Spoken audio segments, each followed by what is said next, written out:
Good evening, everyone. Thank you for joining us tonight for this Studium Generale Let's Ask talk. As many of you know, Studium Generale Groningen is part of the Hanse University of Applied Sciences and the University of Groningen, and it organises innovative and multidisciplinary activities in the fields of science, culture and society. They offer a diverse program of events, including lectures, films, debates, and more, and we're very excited to be part of the program for this evening. My name is Erin Wilson. I'm a Professor of Politics and Religion in the Faculty of Religion, Culture and Society here at the University of Groningen, and it's my pleasure to be the moderator of this evening's event. I'm absolutely delighted to welcome Dr. Gideon Baker. Where are you, Gideon? There you are. An Associate Professor in the School of Government and International Relations at Griffith University in my home country of Australia. Gideon and I met many years ago. We were discussing this earlier. It was about 15 years ago, working together on a project on the politics of hospitality. His current research engages with debates in political theology, specifically the question of nihilism, messianic political thought, and more recently, philosophical atheism and the death of God. Gideon will first share his latest research with us, after which we will have a short response from Dr. Sjoerd Griffioen, who's a lecturer in the Faculty of Philosophy here at the University of Groningen, specialising in history of philosophy, continental philosophy, and crucially for tonight's conversation, post-secularism. We'll then dive into a conversation together, one that we very much hope all of you will participate in. My curiosity is always piqued whenever someone claims anything about the aliveness of God or, relatedly, the rise or decline of religion. This year, for example, we have had headlines saying that religion is on the rise amongst Gen Z, that 75% of the world's population still identifies as religious, and also that religion is globally in decline. Who or what do we mean by God and religion when we make statements declaring that they are alive or dead, growing or declining? But perhaps more intriguingly, why do we care so much about God's fate? What is it that we think the birth or death of God or the rise or fall of religion signals about us, both individually and as a species? I know that Gideon is going to give us lots to chew on in relation to these and other questions that arise in relation to the notion of God's death. And so, without further ado, allow me to hand over to our speaker for the evening, Gideon Baker. Welcome.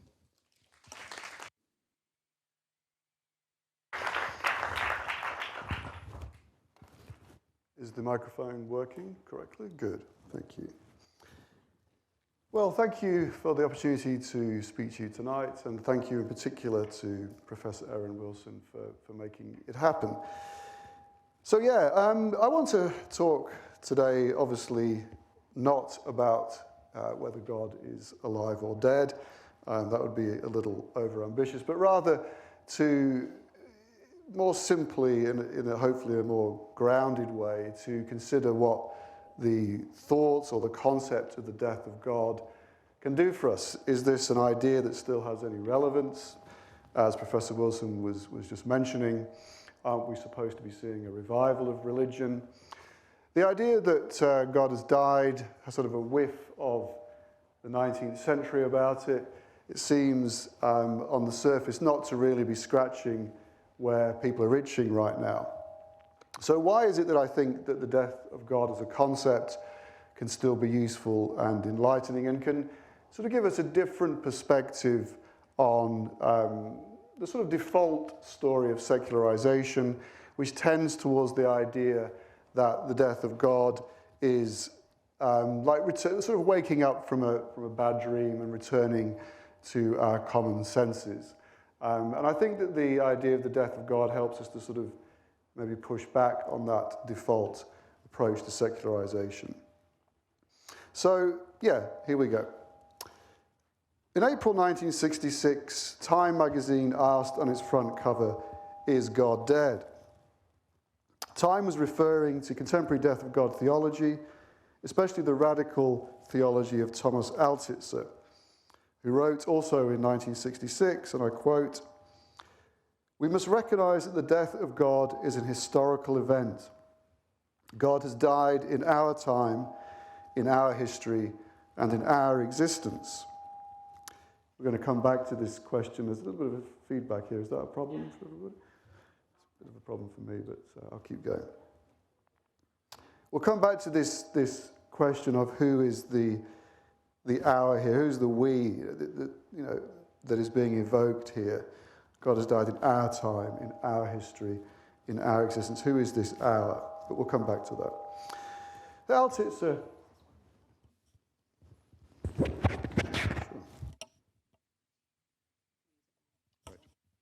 Okay. Yeah, that's better.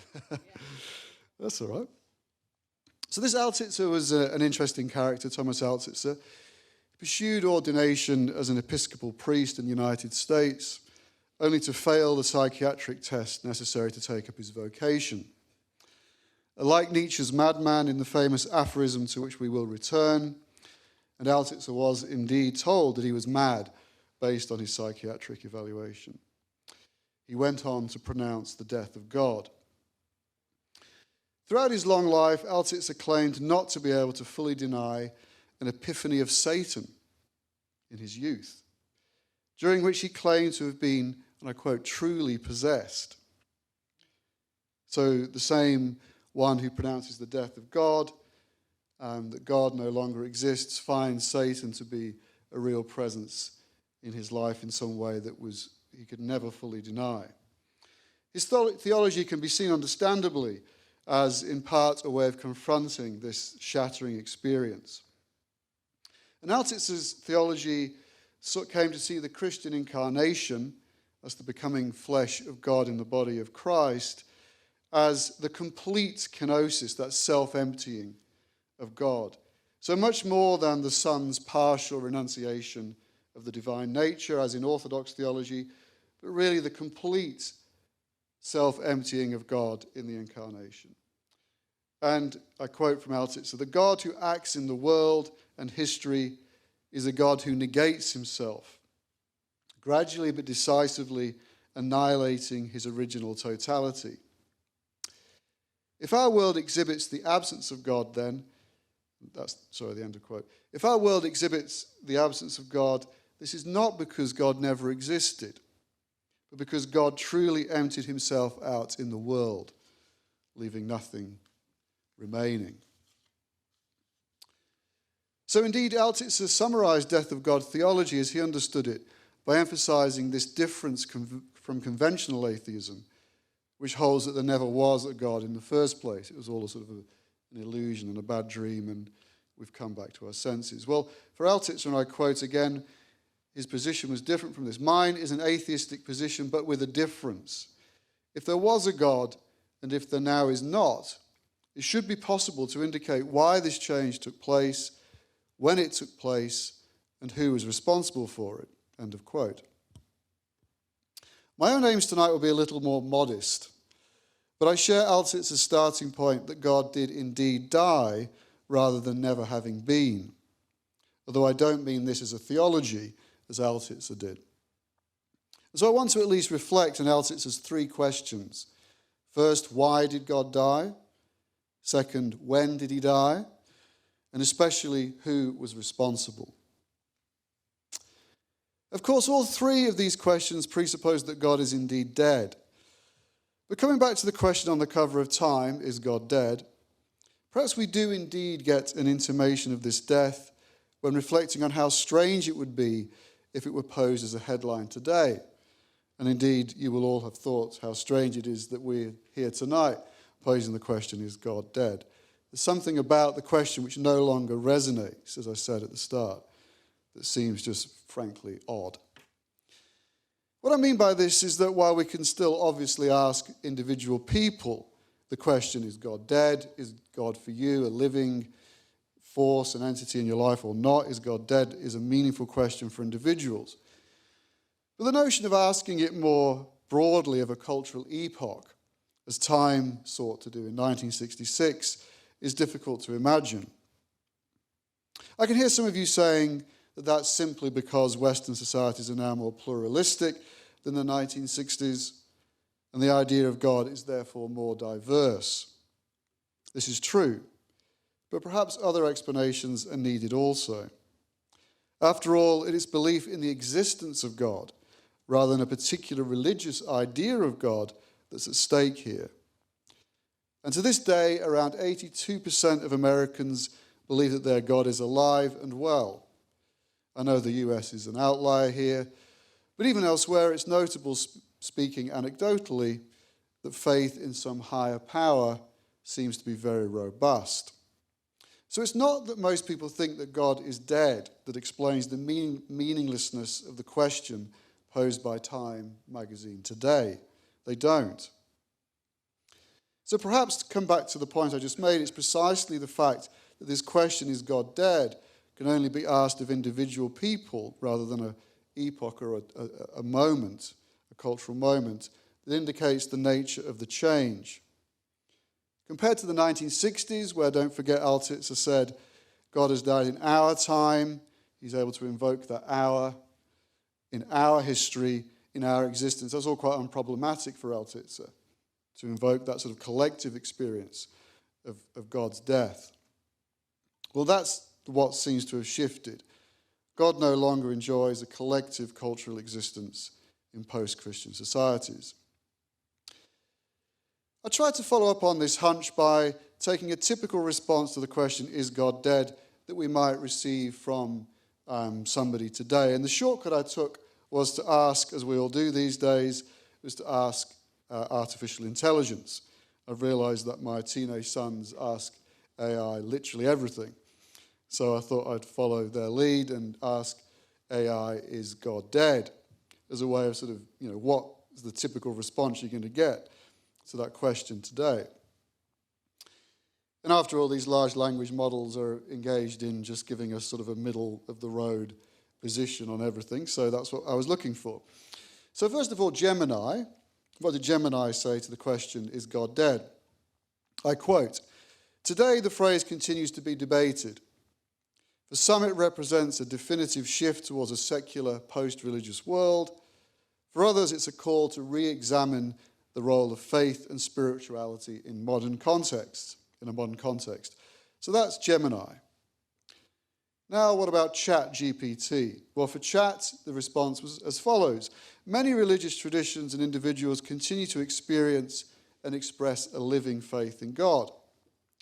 For them, God is not dead, but very much present, though their understanding of God's role in the world might differ based on their specific beliefs. So, is God dead? It depends on how you define the question, whether you're referring to the decline of traditional religious structures or the continued personal spiritual experience of God by individuals across the world. What are your thoughts on this? So Chat very cleverly ducks the question at the end, or maybe Chat was trying to engage me in a Socratic dialogue. I didn't take Chat up on that. But you can see that apart from a predictable blandness to these responses, what both of them share, and particularly the Chat response, is a certain subjectivism. In the end, the death of God is a matter for each person, standing alone. Some people will find belief in God convincing, some will not. End of story. Indeed, in finishing its summary by asking me what I think, Chat makes this assumption explicit. In this sense, these AI responses remind me of discussions with my students, who, it seems to me, year on year find it increasingly difficult to grasp that a sense of the presence of God can be something collective, something that transcends individual feeling or decision and is not reducible to it. An example stands out. For about 20 years in my introductory first-year political philosophy course, I've taught a workshop on John Stuart Mill's harm principle. Quite a crude principle, but it sparks off some good debates in terms of how to distinguish between the causing of offence from the causing of harm. Mill is trying to establish a principle that will enable us to decide in a society committed to free speech and liberal values what is the dividing line between merely provocative and provocative speech, offensive speech, and speech that actually leads to harm. Now, 20 years ago, and I've recognised it's not a very scientific approach, but it seems it's a very strong impression for me that 20 years ago, when I began taking this workshop and posing the question, giving these different examples that then students had to workshop to see whether they constituted examples of harm or offence. Well, 20 years ago, very few of my students, who have always been a very diverse body, I should add, few of them included public proselytising. That's the attempts to convert people, standing on your soapbox, telling people they're going to hell or whatever. So public proselytising was very rarely included by my students 20 years ago in the list of harmful activities. It was seen more as offensive. Today, that's shifted very dramatically. Most of my students, maybe it's just my students, find public proselytising an often harmful activity. Now, what this suggests is not at all, I don't think, rising intolerance, but rather a deeper shift in the sense of where genuine belief arises. The experience of God or of God's absence is an individual experience. And this shift is ontological, as in pre-theoretical, and so I should emphasise that I don't see my students as wrong in holding it. That's not the point at all. But I had my own experience of its opposite, namely of a more communal faith in childhood. Being brought up in a theologically Calvinist Christian community, the question of whether I personally believed in God never came up. The agency and predestination, where God elects to save and salvation cannot be earned, is God's alone. The question was not, do I choose God, but does God choose me? So I want to suggest that the contemporary meaninglessness to our time, if not to individual people, of the question, is God dead, is itself an aspect of the lived reality of the death of God. When God is no longer present collectively, when he lives in the hearts of individuals, something has shifted. God is absent in the sense of having become subjective. Charles Taylor explores this theme in his A Secular Age. But how then should we think about this real cultural experience of the death of God, if that's indeed what it is, as I'm suggesting? Well, the default response central to secular narratives, as I said at the beginning, is that the death of God marks the progressive coming of age of modern culture. The age of a collective sense of God was, by contrast, an age of immaturity, a dark age even, something to be grown out of or dispelled with the light of reason. So I want to now look at how the idea of the death of God helps us to sort of push back on that default secular narrative, this coming of age narrative, where we sort of grow out of God, we become too sensible and mature, and we get over the sort of God delusion. The problem with this coming of age narrative is there's obviously a lot of problems with it, but there's two I want to focus on. First of all, it's simply ahistorical. It fails to see that the secular, as in the worldly, that which is worldly, is unthinkable without the otherworldly that it departs from. We can see this with the term secular itself. An English term, of course, comes from the Latin seculum, which in classical Latin simply means an age or an epoch or a generation.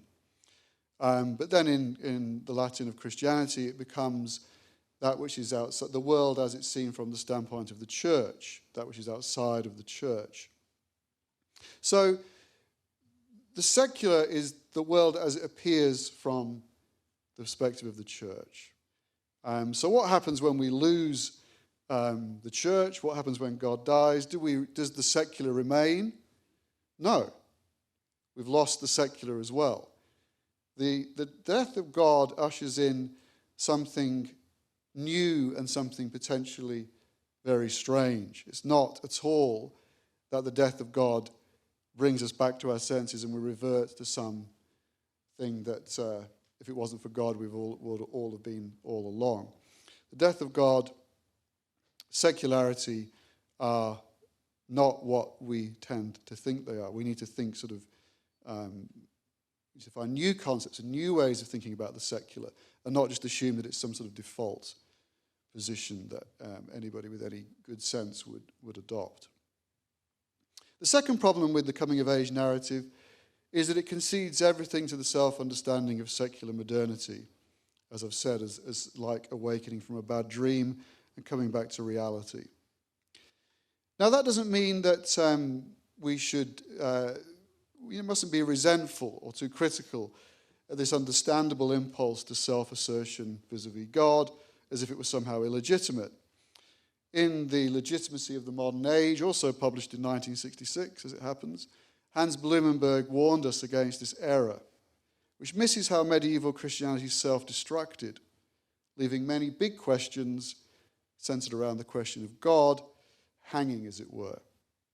But we do need to be mindful of the subjectivism of the coming-of-age narrative, of how it paints moderns as the agents of God's death. And Blumenberg, by contrast, speaks more subtly of modernity reoccupying positions left vacant, we might say abandoned, by the withdrawing of God. Now, admittedly, this default secular image of modern humanity coming of age and killing off God has something going for it. And the thing in particular it has going for it is that it is very strongly articulated in Nietzsche's earliest and most famous lines on the topic in The Gay Science of 1882, which is where Nietzsche first, the death of God is not Nietzsche's idea, but where Nietzsche first gets his hands on the idea. So God's death in this famous aphorism, the madman aphorism that I referred to at the beginning, is something that we, again, who is this we? The greatest of murderers did to God, and something we, again, who is this we, will have to become equal to. So I'm not sure what time I began, but great. So I just want to read the madman aphorism in full because it really captures that idea that we are God's murderers. Again, we'll come back to the question of who is this we. The madman. Haven't you heard of that madman who in the bright morning lit a lantern and ran around the marketplace crying incessantly, "I'm looking for God, I'm looking for God." Since many of those who did not believe in God were standing around together just then, he caused great laughter. "Has he been lost then?" asked one. "Did he lose his way like a child?" asked another. "Or is he hiding? Is he afraid of us? Has he gone to sea? Emigrated, perhaps." Thus they shouted and laughed, one interrupting the other. The madman jumped into their midst and pierced them with his eyes. "Where is God?" he cried. "I'll tell you, we have killed him." And this bit is, in the English translation, is italicized, so Nietzsche emphasizes this. "We have killed him, you and I. We are all his murderers. But how did we do this? How were we able to drink up the sea? Who gave us the sponge to wipe away the entire horizon? What were we doing when we unchained the earth from its sun? Where is it moving to now? Where are we moving to? Away from all suns? Are we not continually falling and backwards, sideways, forwards, in all directions? Is there still an up and a down? Aren't we straying as though through an infinite nothing? Isn't empty space breathing at us? Hasn't it got colder? Isn't night and more night coming again and again? Don't lanterns have to be lit in the morning? Do we still hear nothing of the noise of the grave diggers who are burying God? Do we still smell nothing of the divine decomposition? Gods too decompose. God is dead, God remains dead, and we have killed him. How can we console ourselves, the murderers of all murderers? The holiest and the mightiest thing the world has ever possessed has bled to death under our knives. Who will wipe this blood from us? With what water could we clean ourselves? What festivals of atonement, what holy games will we have to invent for ourselves? Is the magnitude of this deed not too great for us? Do we not ourselves have to become gods merely to appear worthy of it? There was never a greater deed, and whoever is born after us will, on account of this deed, belong to a higher history than all history up to now. Here the madman fell silent and looked again at his listeners. They too were silent and looked at him disconcertedly. Finally, he threw his lantern on the ground so that it broke into pieces and went out. "I come too early," he then said. "My time is not yet. This tremendous event is still on its way, wandering. It has not yet reached the ears of men.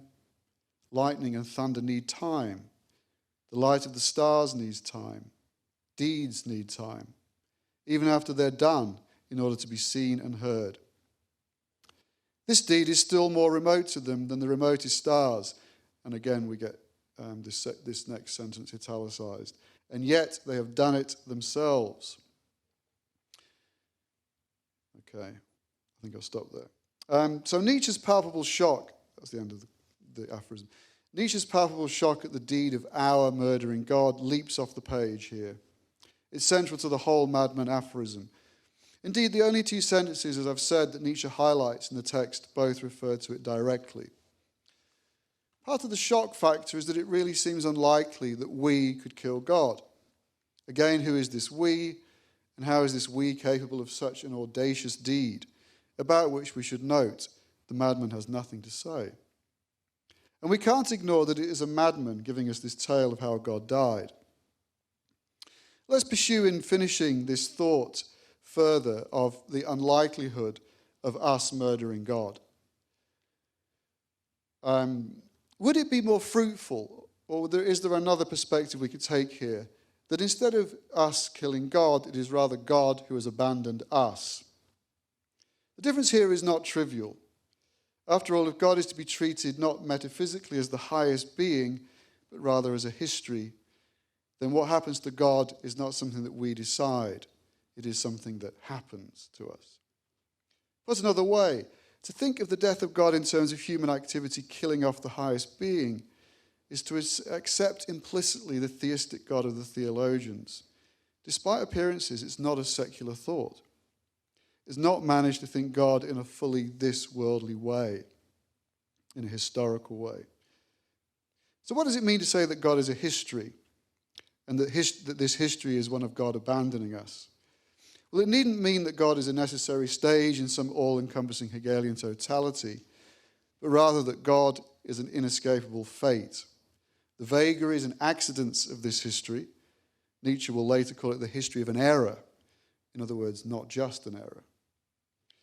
The vagaries and accidents of this history can't simply be sidestepped in order to gain an objective view of them as if from above.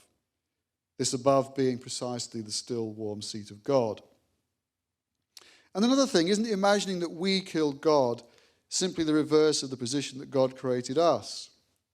The subjectivity associated with the Creator God, who wills creation out of nothing and creates man in his image, is appropriated by a modern humanity that recreates the world in its own image. Here the death of God is more like taking God's place. Then the concept of the death of God could be linked powerfully to our modern attempts at mastery over and consequent devastation of the earth. But perhaps also to the rise of attempts at mastery over ourselves. The achievement culture that Byung-Chul Han, for example, has identified at the root of the burnout society. For these reasons, which come down to trying to think God as a history rather than the highest being of the theologians, I believe it's perhaps more fruitful to conceive of the death of God as a state of abandonment rather than a coming of age. So, I think I've run out of time, is that correct? Okay. So, in summary, I want to return to those three questions that Altitz posed and that I said I would at least try and reflect on at the beginning. So first of all, why did God die? Second, when did he die? Thirdly, who was responsible? Well, a provisional answer to all three, just to sort of get the conversation going. So first of all, why did God die? Well, God died when people started choosing to believe in him. God can't survive becoming subjective. As Charles Taylor talks about, 500 years ago in Europe, it was pretty much impossible not to believe in God. Today, it's very difficult to believe in God. The odds are against you. You have to sort of really work at it. You have to be pretty steadfast, and all the evidence is supposed to be going in the other direction. So something's happened here, and what's happened is in the narrative I've given tonight is that God has become subjective, and in becoming subjective, is no longer the God of 500 years ago that Taylor talks about not being really up to people to decide whether he existed. Secondly, the second question was, when did God die? Well, it's interesting that Altitzer says very strongly God dies in our time. And yet I've, in my own way, provided evidence that God is more dead now than he was in the 1960s. Because in the 1960s you could still say of an epoch, is God dead? And we can't do that anymore. So, in other words, the death of God is not a once and for all event. It's an ongoing event. It's been going on for a very long time. As we read in the Madman aphorism, God is not only dead, God remains dead. And gods too decompose. And the great deed, maybe the too great deed of killing God is something that, like the light from a star, takes a very long time for the implications of it to arrive. So the death of God is not something that happens, it's something that continues to take place. And maybe the taking place of the death of God is really central to understanding our time and what is possible for us to think vis-a-vis God. Finally, who was responsible for the death of God? Now, here I wanted to shift the accent from Nietzsche's Madman aphorism, where it's very much we who are responsible for killing God, and I've instead proposed that maybe it's God who withdrew from us. Now, one of the advantages of this is that it does give us an answer to the who is this we question. If God has withdrawn from us, then what we would say is that we are the abandoned ones. We're not some essential identity. We don't pre-exist the death of God. The we is constituted by the death of God rather than preceding it. It's a subtractive identity based on a shared abandonment. Okay? Those of us who happen to be in those places and those times that God withdrew from find ourselves as subjects of the death of God rather than being those who murdered God, which is still too subjective. So those are three provocative, highly provisional answers to those three questions that will hopefully provide us with some material to discuss later. Thank you.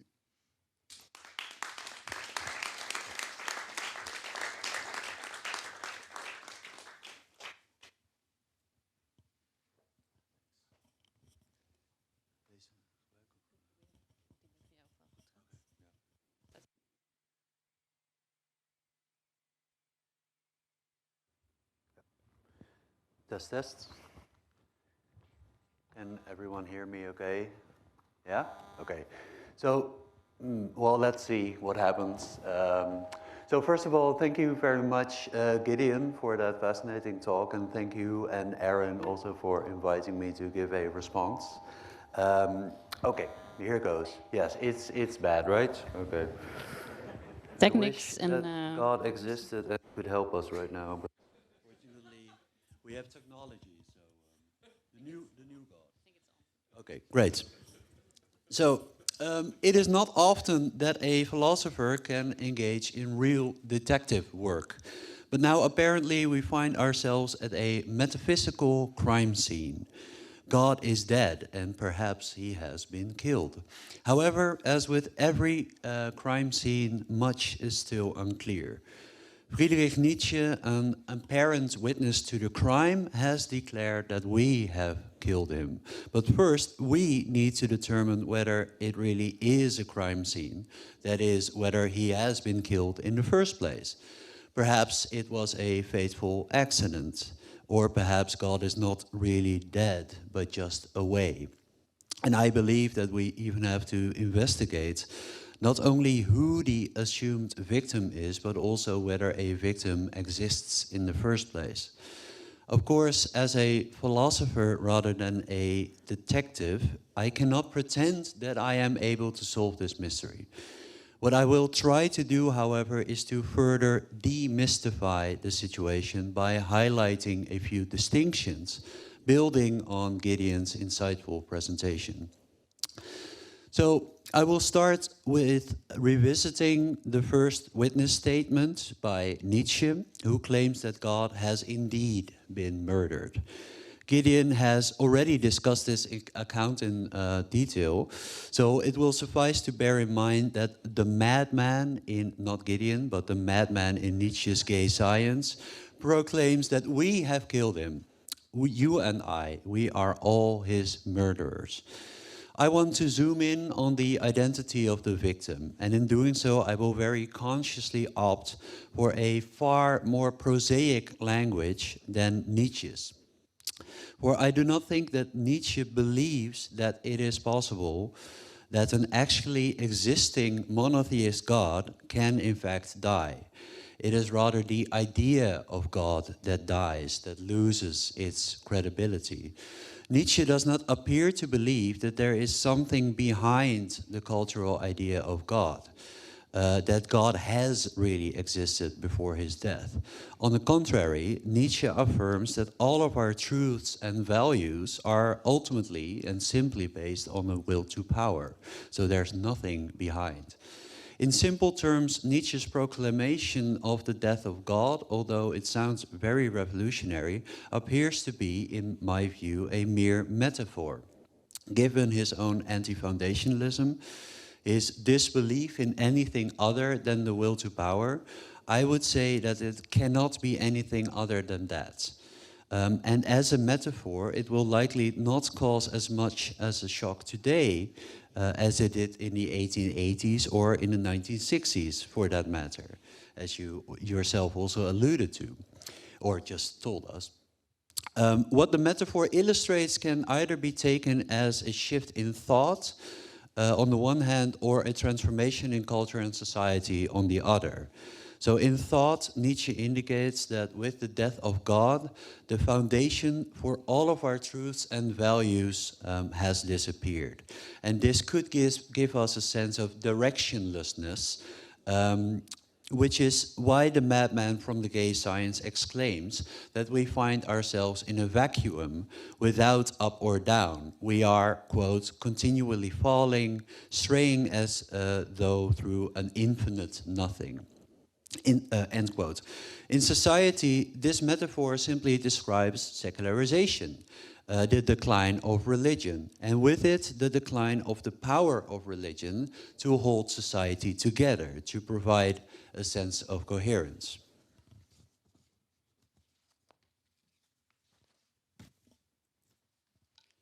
As a side note, I would also suggest that this shows why conservative Christians, I suspect, secretly love Nietzsche.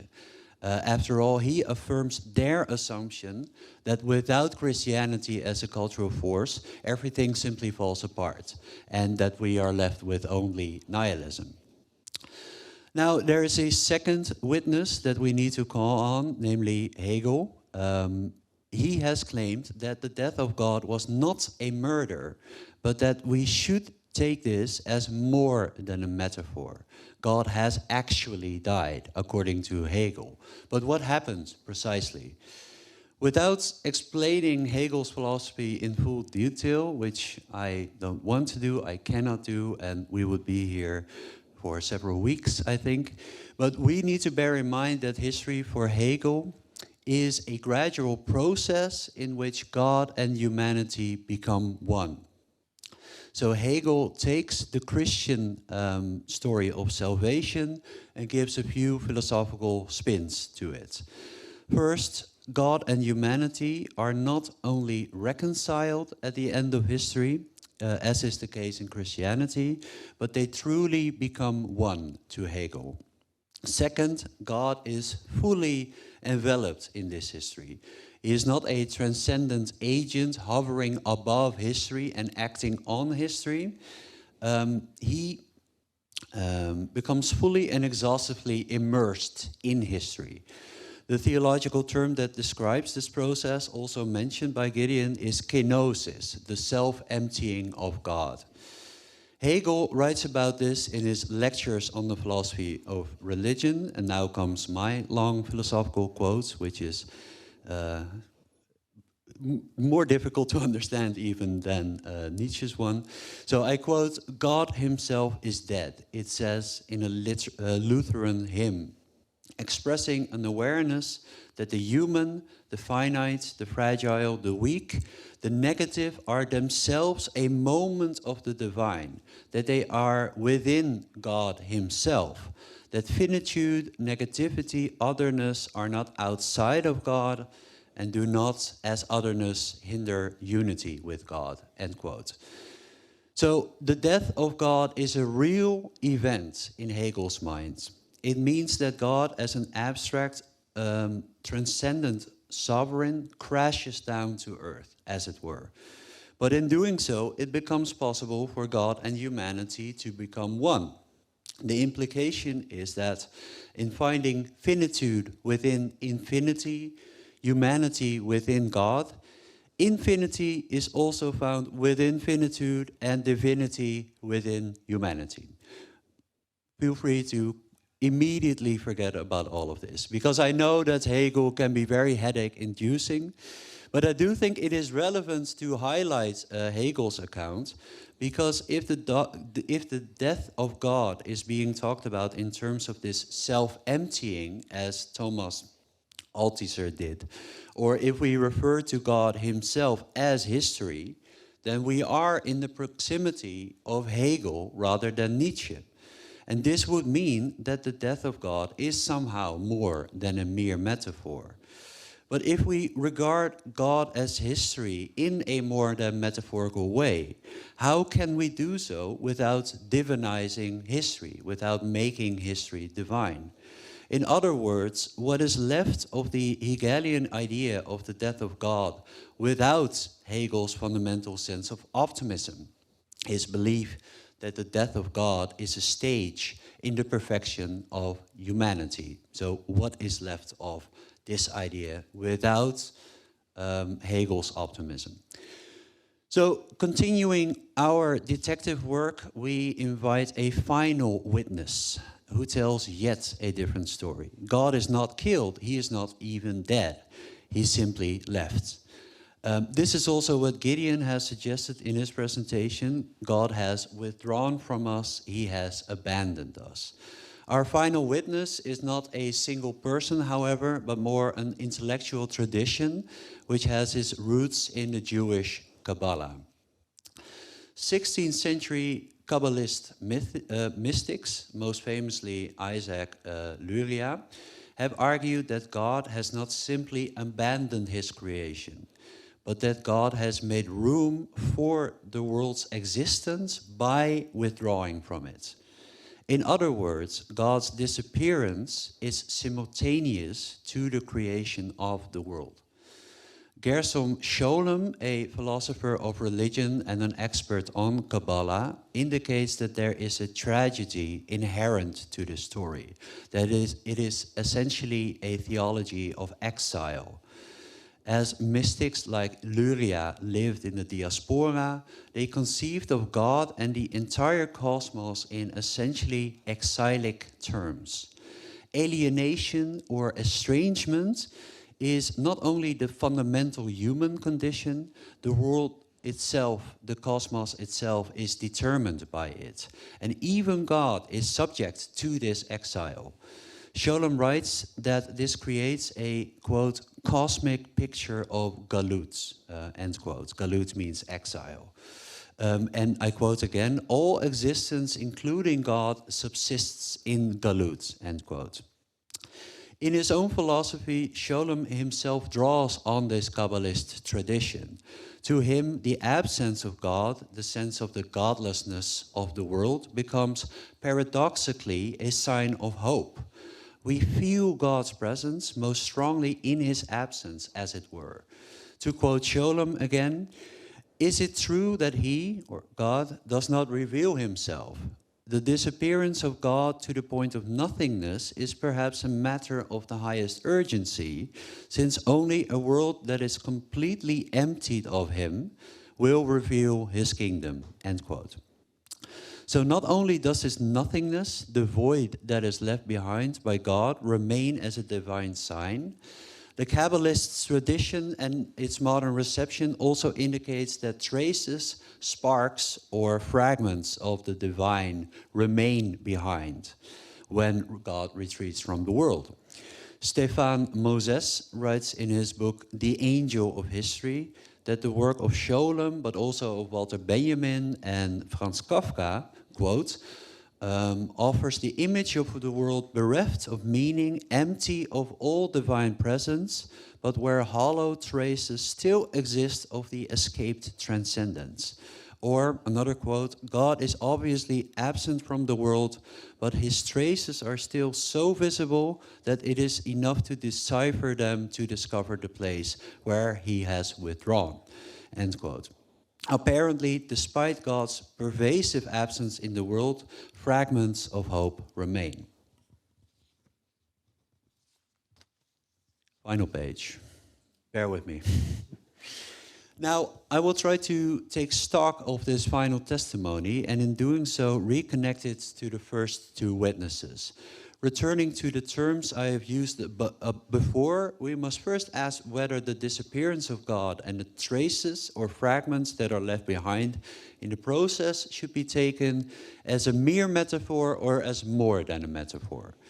So if we take the traces of transcendence as a mere metaphor, akin to Nietzsche's death of God, then we might use it to illuminate the persistence of religion after secularization. In other words, the post-secular condition. So the idea of God as a collective idea that holds society together might indeed be dead, but fragments of it remain. In other words, although secularization has rendered religion problematic as a collectivist project, it still holds sway over society, although in a more heterogeneous pluriform sense. However, I suspect that, like Hegel, modern Kabbalists such as Scholem and Benjamin tend to think of their story as more than metaphorical. For the original Kabbalists, the fragments of the divine serve as a reminder that the world can be made whole again. While Scholem, Benjamin, and other thinkers in this tradition tend to be less optimistic, still for them the image of these fragments of transcendence is a way to accept the brokenness of the world and still hold out hope for redemption, to interpret the apparent godlessness of the world itself as a sign of hope, albeit extremely fragile. So I will conclude my investigation briefly, and I can tell you in advance that this is going to be a very unsatisfactory conclusion. So, is God dead? To quote ChatGPT, it depends on your definition or something, right? Nietzsche has in fact, end quote, Nietzsche has in fact only witnessed the murder of the idea of God, which is hardly a crime, I would say. You can murder ideas without going to jail. Hegel has claimed to have witnessed God's self-sacrifice, but I would suggest that a Hegelian account of making God history only works if you follow his lead in making history divine. Perhaps we can take this as an indication that God is not dead, but simply absent, either because he has withdrawn, fully or in part, or because he has never existed in the first place. Take your pick, I would say. Although this answer will likely not satisfy anyone, as mentioned before, I can at least say to have contributed to a demystification of the case while not having solved the mystery. Thank you very much.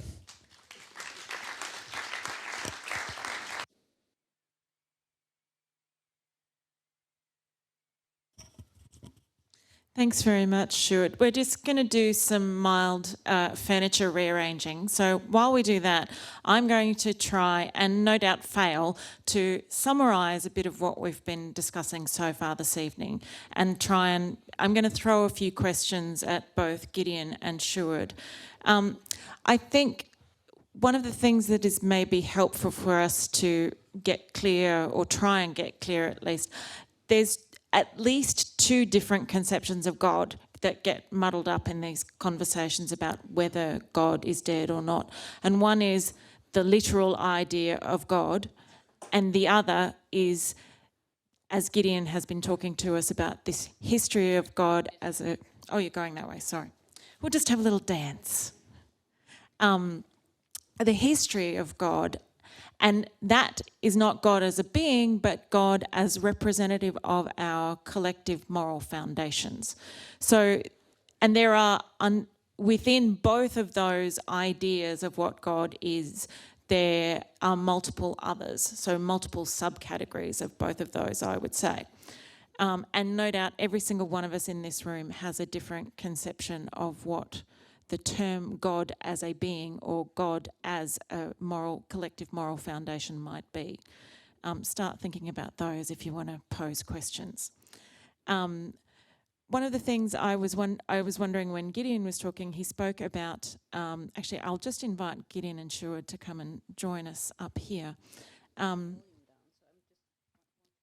the, yeah. So one question to throw at Gideon is, yeah, absolutely, yeah. You talked about the death of God as resulting in the loss of both the religious and the secular. And what does that leave us with? So that's my question. Maybe it's a bit of a cheeky question because yeah, you're kind of just starting out on this thinking. But what are we left with if we no longer have either the religious or the secular? What do we have? I personally don't find the whole idea of the post-secular a particularly satisfactory answer. Sorry to preempt that maybe. But anyway, so have a think about that. And then I'll hand over to you both in a second. The other thing I was wondering, and this maybe gets a bit to what Sjoerd's just been talking about, has God died or has he just fractured? Is this part of, are there fractures of God still around? And what about the idea of rebirth? Does God, which we find in a lot of different religious traditions, the possibility of God's dying and being reborn. How does that play into this conversation? And then I was also struck talking about the death of God as the loss of the collective foundation of our shared moral values. Wendy Brown, in her book Regulating Aversion, talks about the privatisation of religious moral truth claims that occurred around the time of the so-called wars of religion, and that was kind of that was actually the point that marked the fragmentation of our collective truth. So from that point onwards, not just in the 19th century with Nietzsche and the death of God and then the 1960s, but really throughout all of this period of history, what we've been witnessing is this decline or death of our collective moral truth claims, and that is now linked to what we see happening in our collective politics, the increasing polarisation, increasing competing truth claims from different communities. So I want to ask if both of you could reflect on how this idea of the death of God is connected to the political challenges that we find ourselves facing right now. I'm going to hand back over to Gideon and Sjoerd to respond to some of those questions. And in the meantime, please be thinking about, just hitting myself in the mouth, thinking about what you would like to ask, and then I'll come around with the mic in a sec. So, Gideon.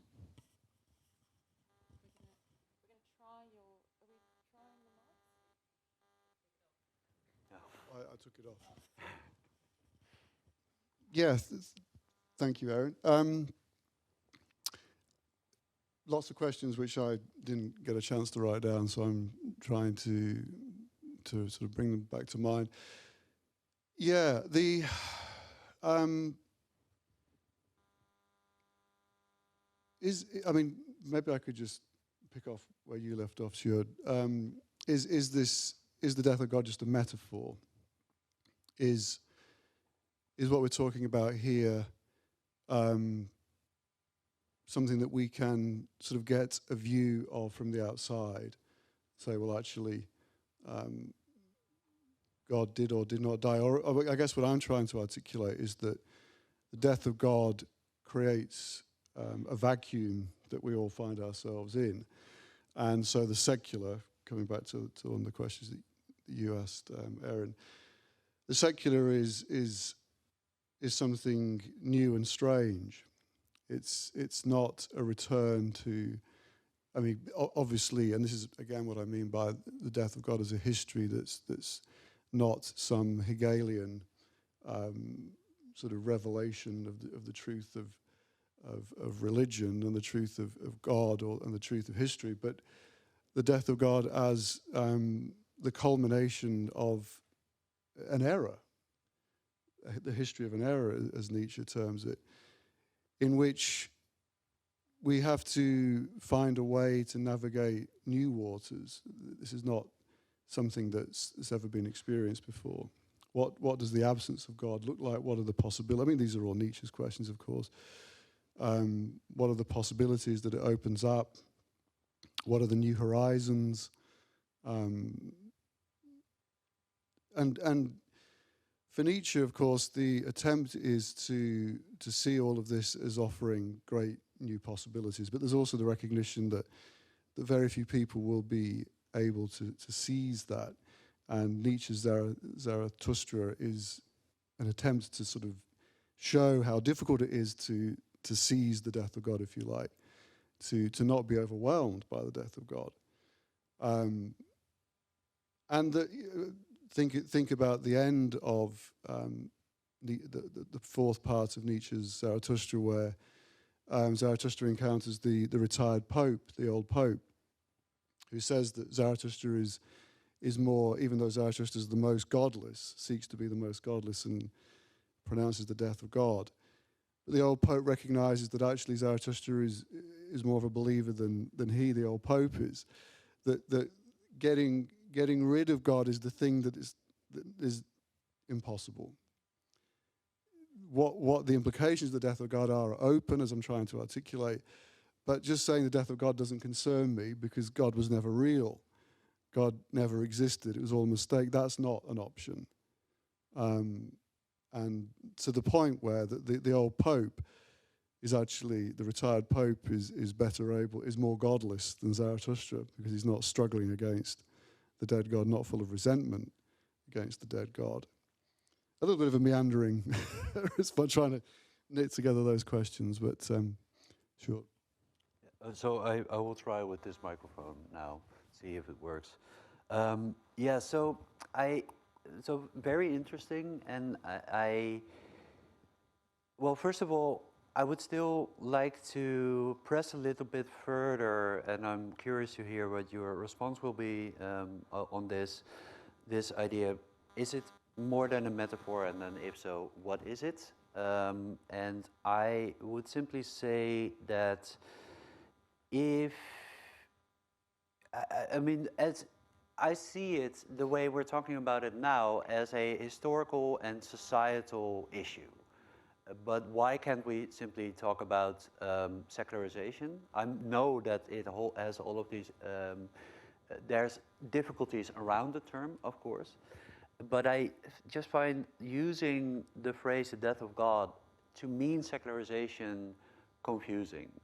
And I sense that you don't agree, and I'm very curious to be convinced by your side of the story. Also, when it comes to, so you mentioned yourself, so if we take the death of God to mean this process, then we do indeed find ourselves in part in a post-Christian society.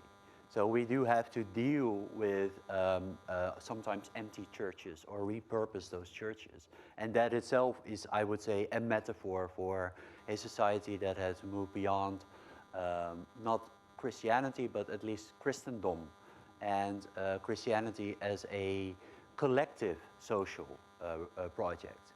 So if religion would have absolutely no impact on society today, then still we live in a post-Christian society, and we have to deal with this absence, and there's presence in that absence, so to say.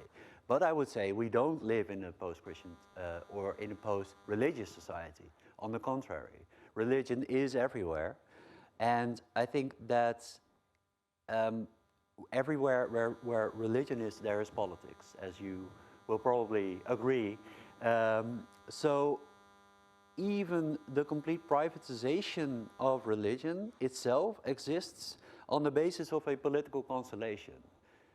So I'm thinking of Talal Assad, Formations of the Secular, who sort of tries to trace the ideology behind the, let's say, liberal modern idea that religion can be privatized.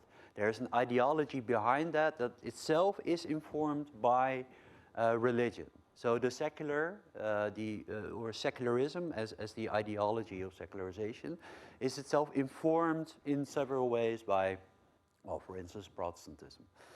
And I would say that, so even the privatization of religion rests on a collective political ideology, but nowadays I think we have moved beyond that. And I also agree that post-secularism is a difficult term. It means everything and nothing at the same time, but still it exists for a reason, because we do have to deal with the fact that religion hasn't either completely disappeared or hasn't become completely a private affair. And of course, we're talking about multiculturalism, but we're also talking about the revival of religious ideas in ways that we couldn't really have foreseen some time ago. So, well, perhaps we could have, but in the sense that you have cultural Christianity on the right, I would say. You know, Christianity as a way to keep the other out. I'm biased, of course, being not very in favor of that kind of way to treat Christianity. And on the other hand, this was mentioned in the introduction by Aaron, there's something like Christian atheism. So I think these are examples of the resurgence of religion in fragmented form, and also in unforeseen forms, and B, the fact that religion is inherently political. So where there's religion, there's politics, and religion always both binds together and also separates. It always unites and it divides, and even when God still represented this collective that could encompass a nation or Christendom, then still it had this function of uniting and dividing. And now it's still uniting and dividing, but the circles have gotten smaller, as it were. So, yeah. Want to respond to the question that, or the critique that Sjoerd threw at you, or shall I take some questions from the floor? Sure, I mean, maybe get some Sure. questions from the floor. Okay. Do we have any takers? Yes.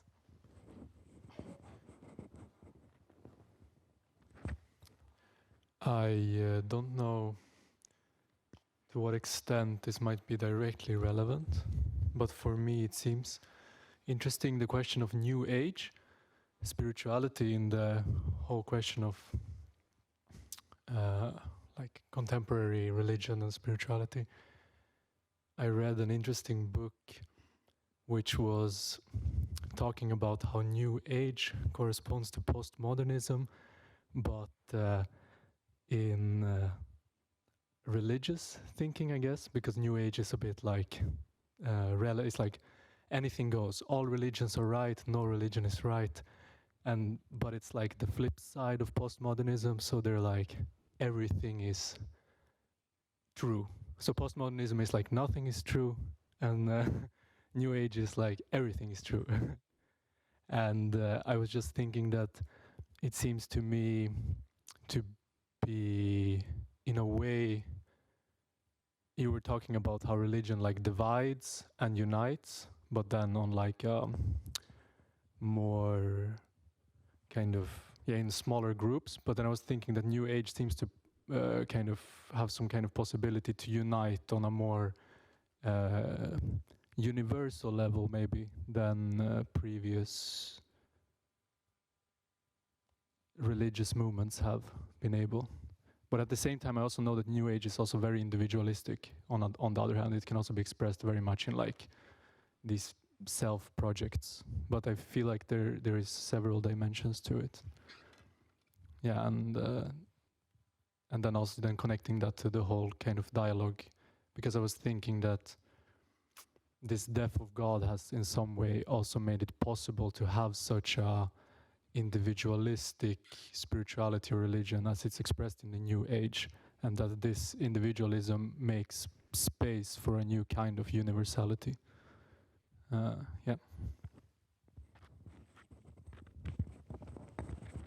Yeah, I mean, that was one of the points I was trying to make in my talk that you've picked up on, that the fact that it's very difficult to ask the question, is God dead, to anything other than an individual who will have their own individual feeling and response to that, is, of course, an aspect of contemporary Western spirituality, maybe New Age spirituality, as you call it.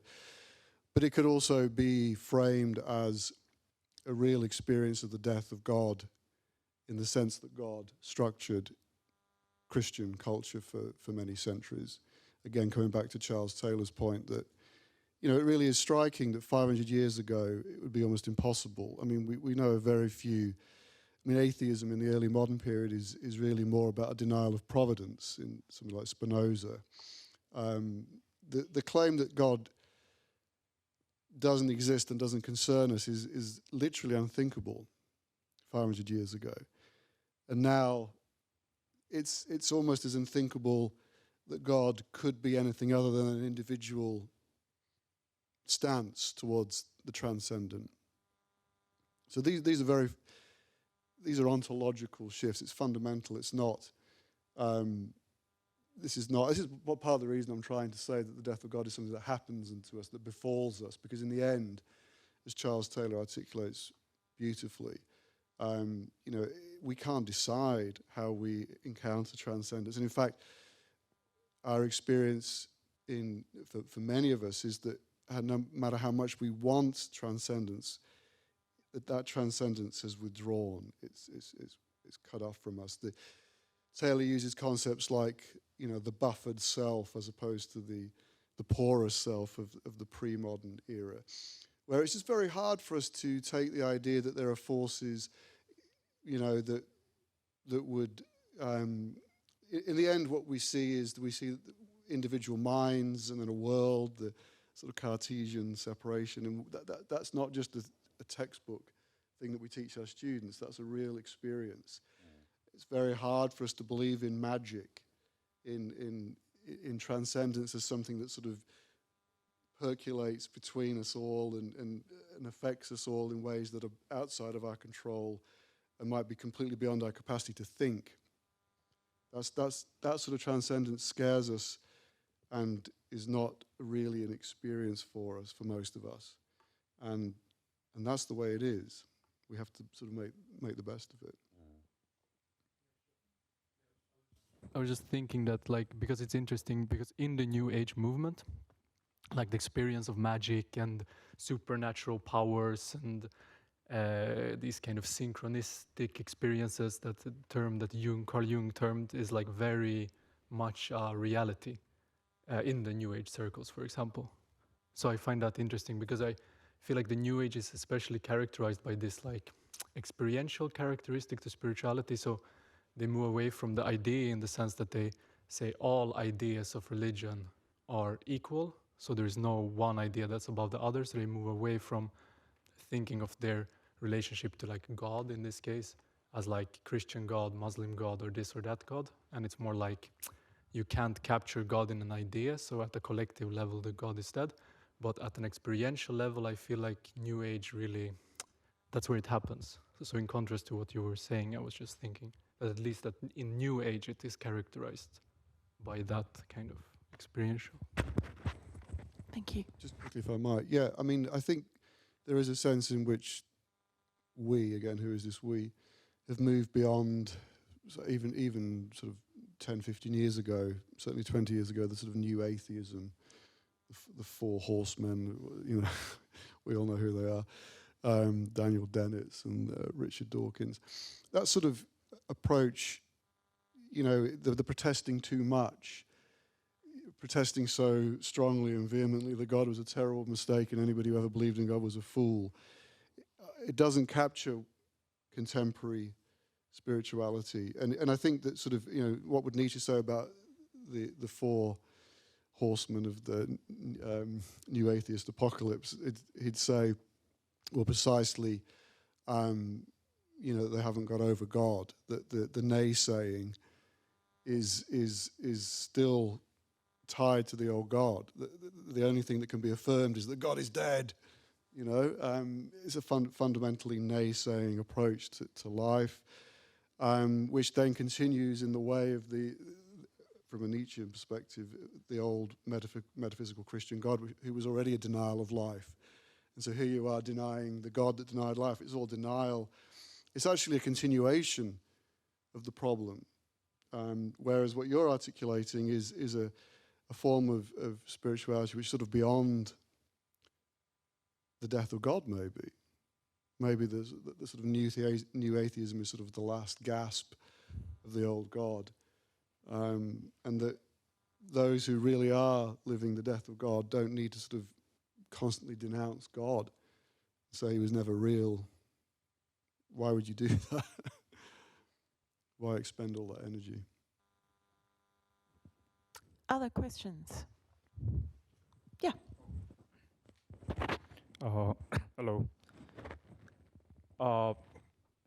This is like, concerning the moral foundations, like, Erin brought up. So in the aftermath of, or in the wake of death of God, assuming that it's dead in the 19th or already dead by the 19th century. So to what extent the two world wars, they were the culminations of the death of Christian moral values, or Nietzsche called it like derogatorily a slave morality, right?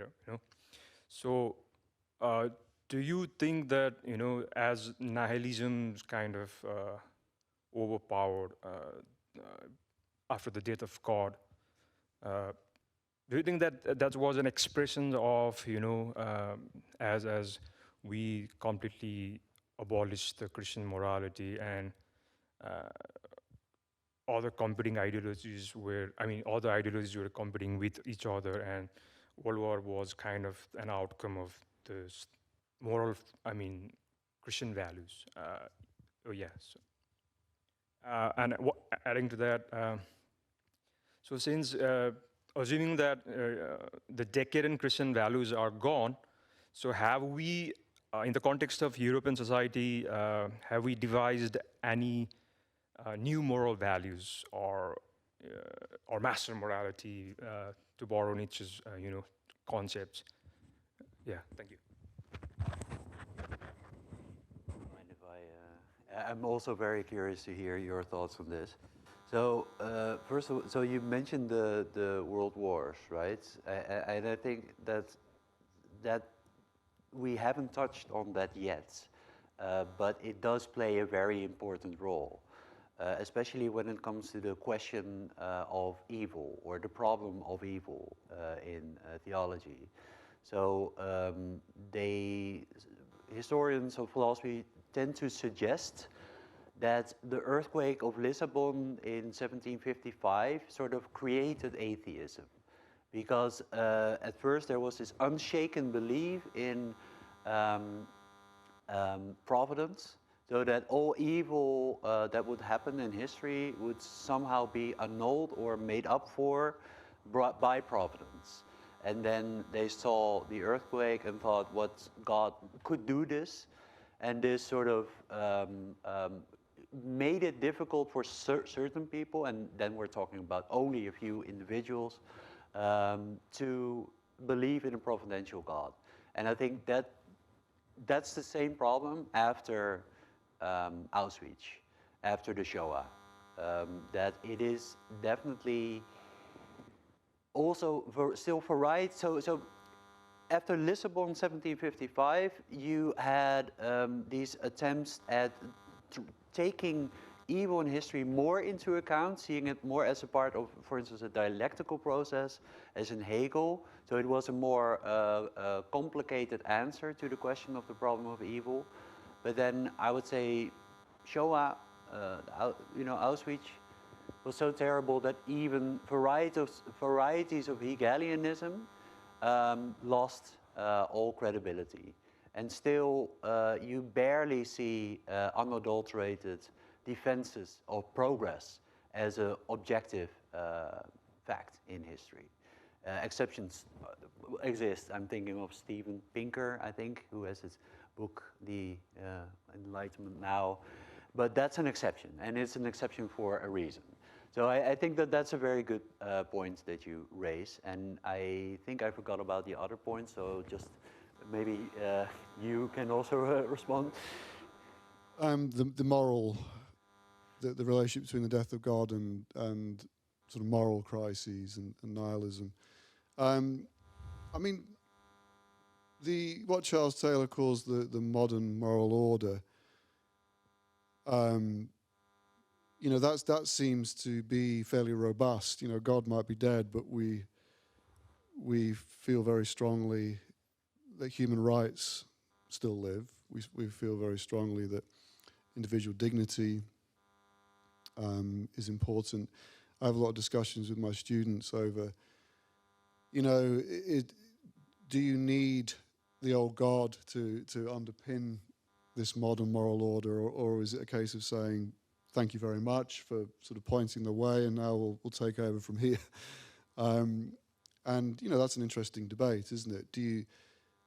I mean, on one reading of Nietzsche's work, then you'd have to say, once, you know, God made morals necessary, it's not only that God underpins the moral order, but we have morals in the first place because we have God in the first place because there had to be some foundation for good and evil.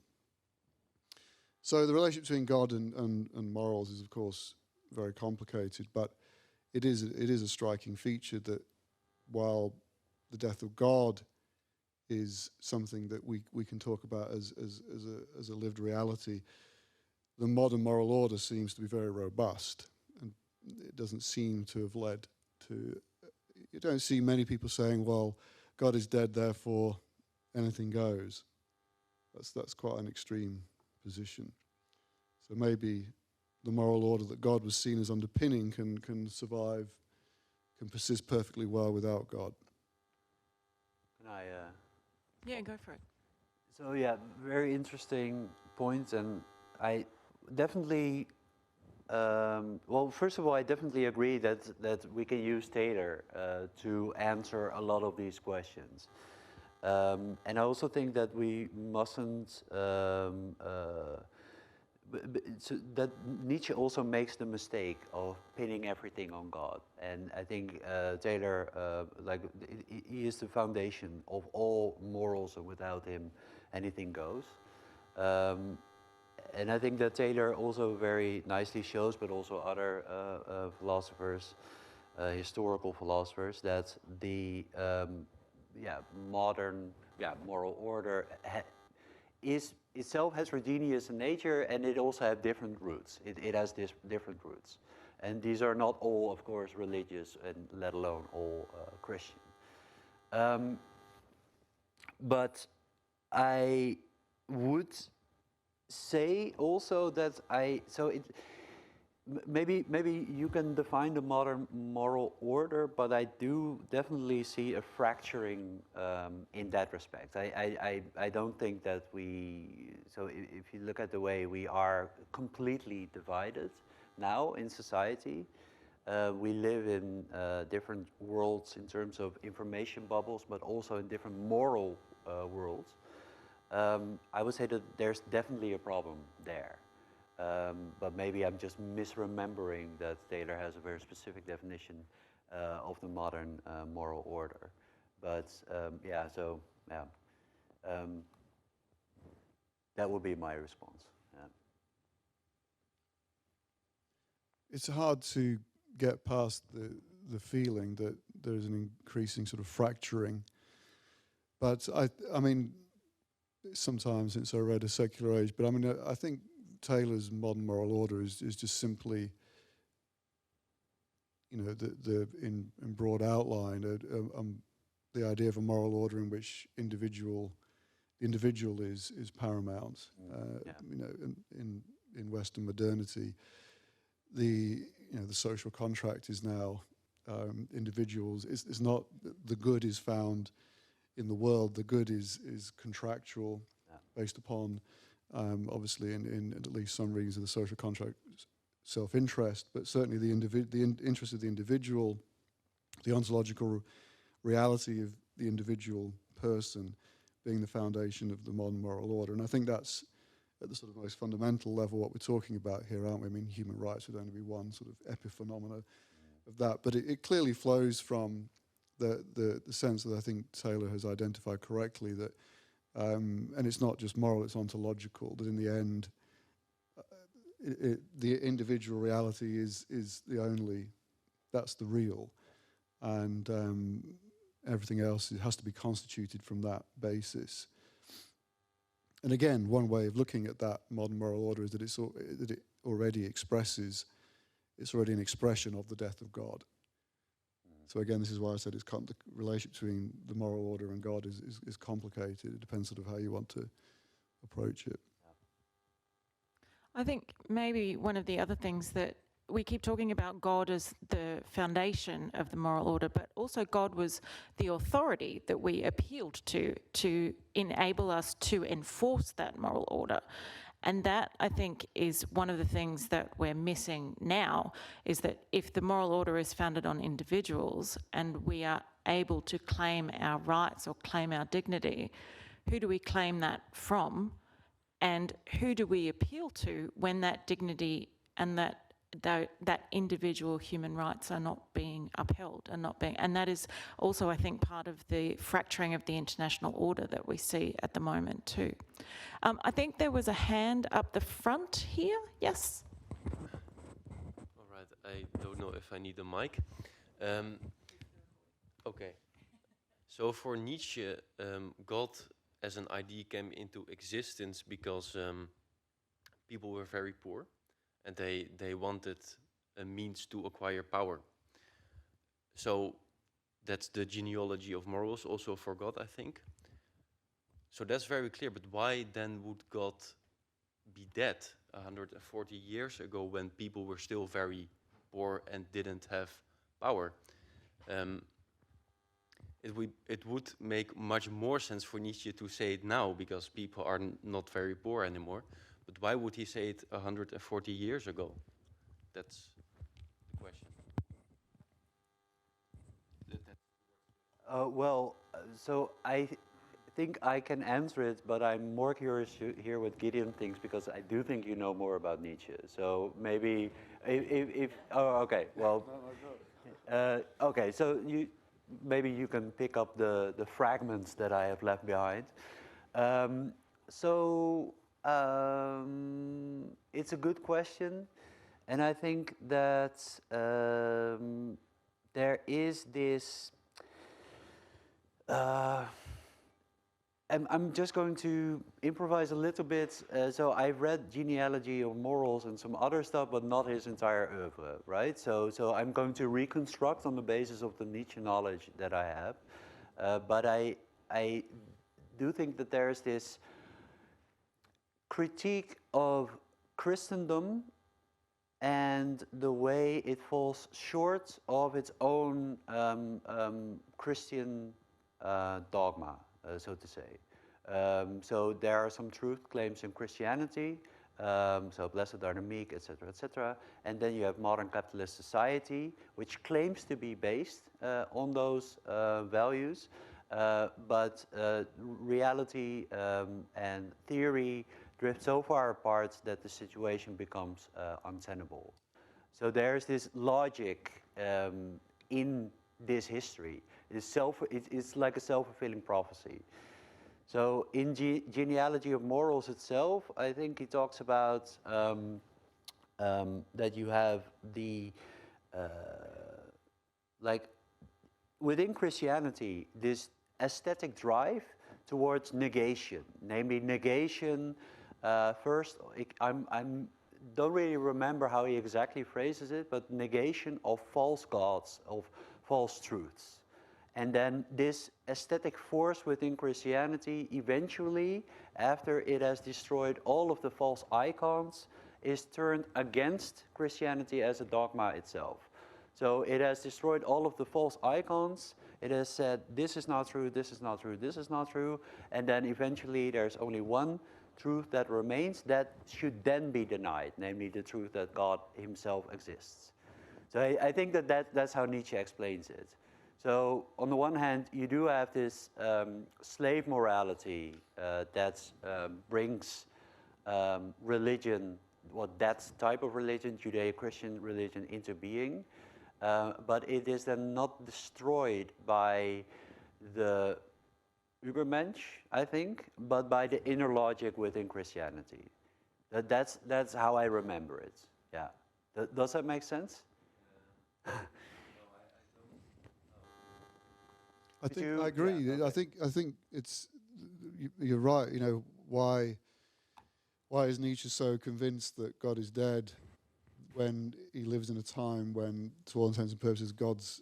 I mean, you know, Groningen has some beautiful churches, and some of them would have been being built at the time Nietzsche was saying that God is dead, and you can't imagine them being built now when God really is dead. So how is Nietzsche so certain in a cultural moment when God, for almost all ordinary people, is still perfectly alive and well? But it's because of the internal logic of Christianity that I mean, Nietzsche has a number of ways of telling the story, but one of them would be that Christianity borrowed the will to truth of Greek metaphysics, and it was always going to perish from that truth.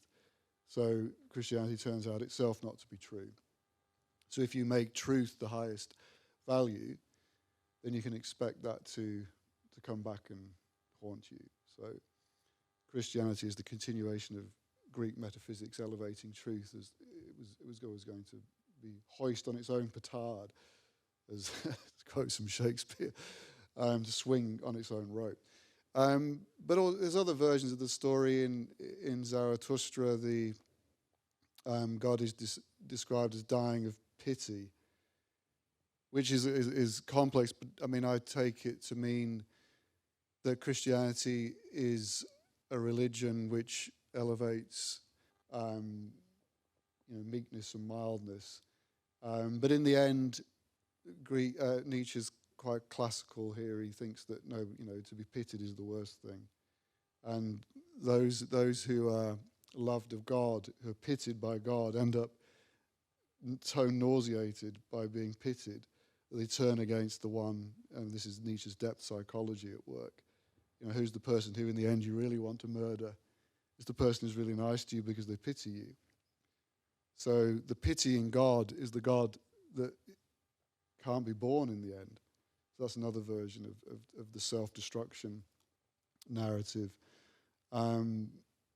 So there's a number of ways of telling the story, but it's the logic of Christianity that Nietzsche thinks defeats it. So in the end, it's not about whether people go to church. In the end, Christianity will self-destruct. Maybe it's better the suicide of God in that sense than the death of God.